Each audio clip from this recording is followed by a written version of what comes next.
चौधरी परवेज लाई साहब, आप इस हमारे मोहसन हैं, आपका इस जर्नलिस्ट कम्युनिटी पे बड़ा एहसान है एक, और हम अपने एहसान जो है हम उसको मानते हैं, उसको फरामोश नहीं करते।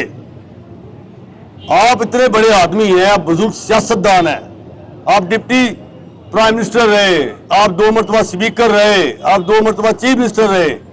देखिए, हम आपकी बहुत इज्जत करते हैं क्योंकि आपने इस कम्युनिटी पे एहसान किया है।